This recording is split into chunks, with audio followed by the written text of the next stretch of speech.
You can invite me to any meal period, any time of day, any group of friends. If you're serving champagne, I'll be the first in line, my all-time favorite libation. And it's important when we're discussing French entertaining.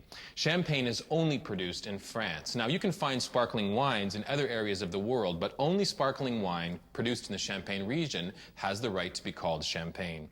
Look at the beautiful presentation. We've assembled different bottles, and you'll notice that these are beautiful seals and gorgeous labels. It's actually the whole process that has got champagne, or which has earned champagne its world-renowned status as the premium drink. The champagne bottle has a very interesting shape. It has an open or kind of curved bottom, and then the top actually is the sealed foil, which we remove right off the top. So I'm taking the seal away, and you immediately notice that I can now see this wire, and I'll put my hand over the top of the cork and then slowly twist this wire. This is not the kind of thing that you're going to do pointed at friends. You don't want to hey, congratulations, boink, hit somebody in the eye. It's not a good idea. So now carefully, once the wire is untwisted, you take the wire off and make sure that you're still holding that cork so that it doesn't escape. Now I slowly twist. The gas escapes, and you'll see this is exactly the trick to champagne. You know what? I still need to pour that first glass because I need another inducement to continue.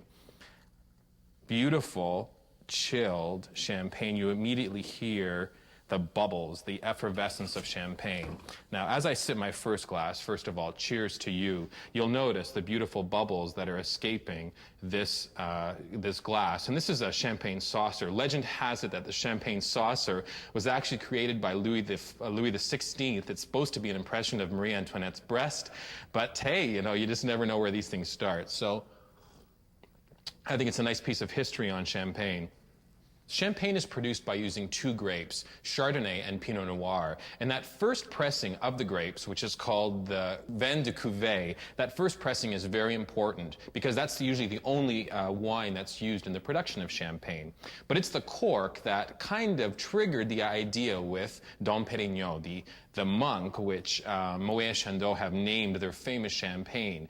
Dom Pérignon was the one who experimented and actually perfected the process of taking that first pressing of wine, placing it in a bottle, sealing it with a cork which was so unusually shaped. It expands so much when it's in that bottle. And then once the wine was placed into the bottle, that escaping carbonic acid gas never released. The bubbles started forming. The next thing you know, you've got a taste sensation that years later is still world-renowned and a one-of-a-kind. The champagne service, of course, is important. Always serve your champagne at a temperature somewhere between 25 degrees to 35 degrees. So it's meant to be served very, very cold, and that's how I enjoy it. You know about my favorite design. This hollow-stemmed saucer is important.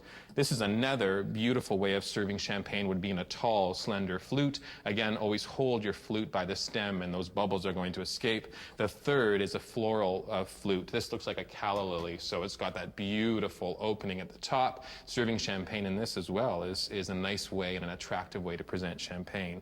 What else can I tell you besides to always enjoy? And over the years, I've tried virtually every champagne I possibly could because everyone is different, everyone has a spectacular taste, and you just want to make sure that those bubbles taste different each time. One last time to you, cheers.